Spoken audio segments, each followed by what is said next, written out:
Hey everyone, so today I'm going to be reviewing Book 6 of The Wheel of Time, Lord of Chaos. And so let me just start off with the spoiler free part. I'm going to keep this pretty short just because it is Book 6 and there's not a whole lot I can say in the way of like no spoilers that I haven't already said. But I loved it. This was the first book in the series that didn't top all the books prior, but the main reason for that is just that I so thoroughly enjoyed book 5 that like it was going to be really hard for this book to top it. And it didn't. I would say it's about right at the same level, but with book 5, I would have to give book 5 the edge. That's where I'd put it. But I still thoroughly enjoyed book 6. It was so good, definitely the second best in the series up to this point. And then the only other thing I can say in terms of spoiler free is so the Wheel of Time TV show is coming up, and in the book 6, I feel like we had the scene. I won't say what the scene is, but the scene that I am most excited for to see on television. Like, I am most excited to see this. I so hope that this scene makes it onto TV because I think it'll be so freaking cool to watch. But if you guys haven't read the story, that doesn't mean anything to you. Just know that book 6, some crazy stuff happens.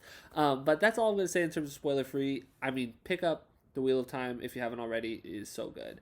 All right, and so now, spoiler alert, I will be talking about everything that happens in this book. All right, so let me just say, first of all, I loved so much about this book, and if there's anything that I like forget to say, I like I'll really try to remember everything, but like I love the whole thing. If I don't mention something, it's not that I didn't like it. It's just that I just forgot to mention it.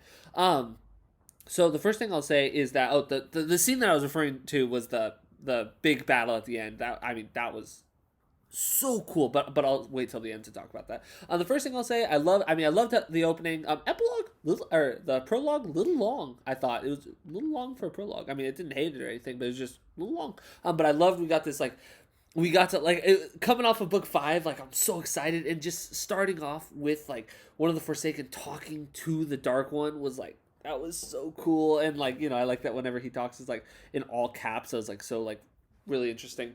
And then like the standout character from this book to me was Mazrim Taim. Like, he is so cool. Like, I love how like in control he is, and like where I don't know like how he knows so much about using the power. Like, I don't know why he has this ability and why he's been able to like go without going crazy for so long. Like, I really don't understand why, but like maybe that's something that we'll learn later. But I don't even mind if they never explain it, if he's just kind of naturally good. But he was just so interesting, and the dynamic between him and Rand, the whole story was just like phenomenal. And then tie that in with the Black Tower, which was, I loved the Black Tower so much. Like, going off at the end of book 5, I didn't mention this in my book 5 review, but the part where Rand says that he was going to have an amnesty for men who could channel, I was like, oh, that's going to be interesting. And sure enough, perfectly executed. Like, I couldn't have pictured anything better happening for that than the creation of the Black Tower. I mean, I'm kind of jumping all over the place a little bit, but Rand's speech when he tells all the I guess Ashaman is the word that they decided to go with. All the all the men who could channel, when he like goes through like the different rankings that they'll have. I thought that speech was so interesting, and like it's hard to have like a cool motivational speech in a book, but they accomplished it there. And so yeah, everything regarding the Black Tower I found super interesting. I loved like what a success it was, but then ultimately how it turned into such a danger. I feel like there is very serious danger with what is going on with the Black Tower. And so now let's circle it back with Nynaeve, when she was like learning how to like try and heal Stilling. I kind of had a feeling that like that was gonna work, just because like it's one of those things in stories, like they'll have something that's never been able to be done before. Like, yeah, of course she's gonna be able to do it. But I was so happy when she healed Logain, just because in book 1, if you watch my book 1 review, I like thought Logain was gonna be so cool. I was like, oh, he's gonna be awesome. Like, I had like the line where it said like, oh, he stood like a king. It just stood out to me so much back all the way back in book 1. And then they stilled him, and I was like, oh, I guess I was just way off on that one. But when Nynaeve healed him, and then when one of the Aes Sedai, when they said he is just as strong as ever. Like, they mentioned like that they were shielding him and that he was just as strong as ever. I got hyped. I'm like, let's go. That honestly, I feel like if done correctly, the scene of Nynaeve's healing Logain, as well as when she healed Swan and oh, I'm blanking on the name of the other Aes Sedai, but she healed the both of them. those scenes could be really cool, like in a TV show. That's I know the show's coming. So like for every scene, I'm thinking about like how that'll play out in the show, and like it's really interesting to think about. At least for me, it is. And so like I feel like that could be a really cool scene, like them, like like all of a sudden having their powers, and doing something visually to like show that they have it back, and just like the excitement. I just feel like that could be really well done. So I really enjoyed that. Loved the scene. So let's go to Matt.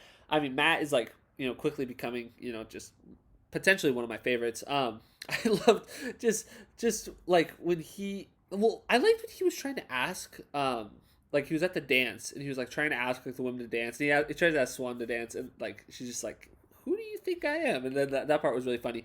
But then when he meets that I don't know what she is, but like that like dark friend slash lady who could channel, and like she's like kind of looking at he's getting kind of weird vibes from him, and then like his medallion goes cold, and it's like because she's trying to channel on him, like we know that she's trying to channel on him, and I'm like, oh, that it's just like just getting that from his point of view was really really interesting. And just like I really kind of love like where we're at with Matt. Like I just love like how powerful he's gotten. I mean, he has these soldiers behind him. He has just so much behind him, and so I really really enjoyed that. Next I'll talk about Egwene and her becoming the Amaryllis seat. Loved that. I loved her becoming the Amaryllis, but I didn't necessarily like the way that it happened. Like I kind of felt like it was as soon as it happened, I was like, oh, this was foreshadowed. I mean, way back in the first book when Moiraine says to Egwene, oh, like you're powerful enough to be the Amaryllis someday, and so like then obviously she becomes the Amaryllis, not the official Amaryllis at like the White Tower, but she is like these like Amaryllis with these Aes Sedai that have split off. But like I just didn't like the way that they did it, where she didn't really earn it. It's like they're just putting her in to be a puppet. I had this exact same problem with the Game of Thrones books. I won't spoil like what happens, but the Game of Thrones does something the same, where like someone comes into power and like they do it in a way that's like not super cool, and I'm just like and especially because the scene in Game of Thrones is executed much better in the show. And so with this, I just didn't like that like I don't know that she just did it. They just put her in the seat to be kind of a puppet, and like I'm totally like I'm predicting that she will like eventually be more eventually she will become just a legitimate Amerlin and will like no longer be a puppet. I'm sure that it's going to be like it's just a way to kind of jumpstart her into that position. um it's one of those things. It's the same thing with like how like she just kind of named like Nynaeve and Elaine Aes Sedai. Like it's just like, oh, I wish they had like earned it more, but like I'm sure that like by book 10 or 11, like it'll just feel like they're Aes Sedai. So it's not like a huge complaint, but I just wish it had been executed. Also, just like what's with the beating they gave Egwene? Like that was intense. It's just so intense. And then afterwards just like, oh, we're cool with it, we're cool now. That was really intense scene. But then let's jump over to Rand. I mean, Rand and his dealing with Lews Therin this book, so engaging. Every single Rand chapter. I mean, just Rand. Actually, I don't know what. Like, okay, I like Matt as a character, but in terms of like what I prefer to read, Rand's chapters, I mean, easily steal the show. And I mean, I think that's just because like his chapters are the most important. Like the most important things for the story happen during Rand's chapters. So like, I mean, that's pretty understandable that he would be my favorite chapters to read. But him dealing with Lews Therin's voice is so interesting. Like it could not I remember back in the first book, or I guess mostly the second book, when like you kind of know that Rand is gonna go crazy eventually because like he's a man that can channel. I'm like, what's that gonna look like being inside his head? I was like, are we just not gonna be inside his head and we're just gonna kind of get that story like from the outside? And I was kind of worried that was a path they were gonna go down with the in the third book, because Rand's not really in the third book. So I'm like, oh, are we just gonna get like Rand being crazy from the outside? And like I really like Rand, so I'm like, oh, I hope that doesn't happen. Turns out we're in his head and he's freaking crazy, and it's because Lews Therin is talking to him. And it just made me wonder, like, like I'm a little kind of confused on like the way that the Dragon Reborn cycle works. Like it's like this isn't like the first time the dragon has been reborn, and so like does the Dragon Reborn always have someone that like in their head? Like, because it's like a fairly new thing that like there's like a taint on the true source, and so on the male half at least. Like I think that's like a new thing. That's like Lews Therin was the first time. I don't know.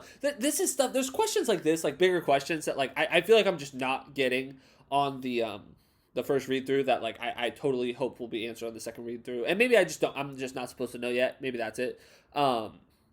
But it's interesting. Like these are questions where I'm like interested, and it's not like, and maybe they've been answered. I'm just these books are just so thick and so information dense that like half the names, they go over your head, and like I'm like, oh, like some people like you'll just read their name, be like, I just don't have enough mental space to remember that this time around. I'm just like, I'll really try and remember that. Like the names of the White Cloaks and stuff, I'm just like, I'll try and remember that. But like, so there's just so much information being thrown at you, which I love. I mean, I love the fact that I'm going to be able, like, next time I read these books, like when I read them all the way through, because I'm definitely going to read them again. Like I know that I will like get so much more the next time around. So it's like it's not like a bad thing that like, or at least I don't feel like it's like a bad thing that I'm missing things. But then like to stay on topic with Rand, like when Alana, when she bonded him as a warder, I was just like, well, that just kind of came out of nowhere. I'm like, that's kind of like a serious thing. I didn't know that you could just do that. I didn't know she could just bond him like that. And then his reaction, like she's like, "Oh, I screwed up." Like as soon as she did that, she was like, "That was probably a mistake." And then like one of my favorite lines in the book was just like, or like it's like such a cool metaphor. It was like when Alana's with the other Aes Sedai, they're like, "Why didn't you try and compel him?" And she's like, "I tried." She's like, "Have you ever tried ripping at a tree, like the root of a tree, with your bare hands?" Like it was written much more eloquently in the book, but like that metaphor, I was like, it just so like showed how powerful Rand is, like how hard he would be to compel. She's like, "You ever try ripping at a tree with your bare hands?" She's like, "That's what it was like trying to compel him." And it just like for that like image that put in my head just really kind of like I just love that. I just really like that kind of characterization of how powerful Rand truly is. I mean, and then that final battle at the end, it was so cool. I mean, you have these like you have the like the White Tower forces. First of all, I didn't know that Rand was gonna get trapped. That definitely caught me off guard. I'm like, what?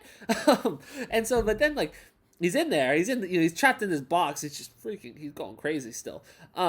It's just like you have it's like it's this perfect storm of you have like the White Tower cloaks with the Shido, the Shido turn on the White Tower again. I guess I'm pretty sure that the Shido turn on the White Tower. And then you got Perrin and his forces coming. Also, okay, all right. Well, before I talk about the battle, I'll just say Perrin was really cool. I like first three books, wasn't the biggest fan of Perrin. I just didn't think it was super interesting. Book 4, I thought that Perrin was awesome. I just loved. And then like in 5, we didn't really get Perrin, but I was fine with that because we got just like little rumors of like what's going on. Like, oh, the Manetheren flag is like being flown in Two Rivers. What's that about? But then we get him again here, and like I like it. Faile is really jealous. I find it hilarious. And so that's interesting. But then like I loved, he's kind of like he's ready to go rescue Rand.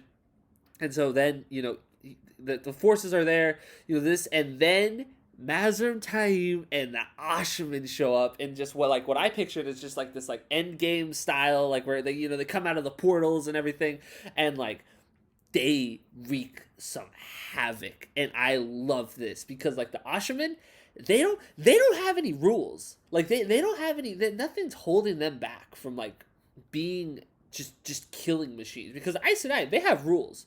The Ashaman do not, and it's like implied that the Ashaman are like more powerful, like innately, than kind of women who can channel are, and so like that was just, I mean, that was visually, I just like picturing it, like picturing in my head. That was fun, but like I want to see that. I want to see that on the big screen. That I feel like that would be such an engaging scene. Then Rand bursts out and just starts stealing people, like he could, because he can do that apparently, and then like.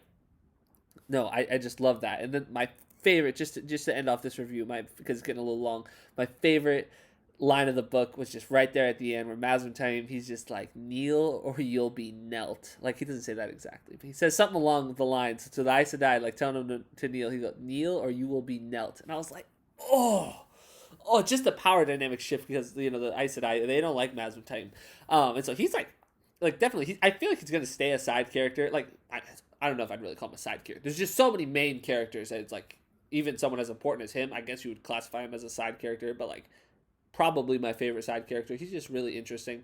But anyway, like, so that's where I'll finish off this review, just because like I said, I'm sure that I'm forgetting things, but like I really and Logain got released at the end, and Mogideon. I didn't even talk about Mogideon, but yeah, Mogideon got released. Logain got released. I'm excited to see where that goes. I mean that last battle, epic. Aes Sedai kneeling to Rand, epic. The whole book, great. You know, just talking about it, I'm like, is it better than book 5? And now I'm thinking about some of the things that happened in book 5. I'm like, oh no, it's a tough one. I'm so excited to read it again. I thoroughly enjoyed this. Please let me know in the comments down below like what your favorite part of the book was if you read it. No spoilers for like the rest of the series, please. But if you guys disagreed with anything I said in this review, please leave a comment down below as well. If you like this video, make sure to like and subscribe, and have a great day.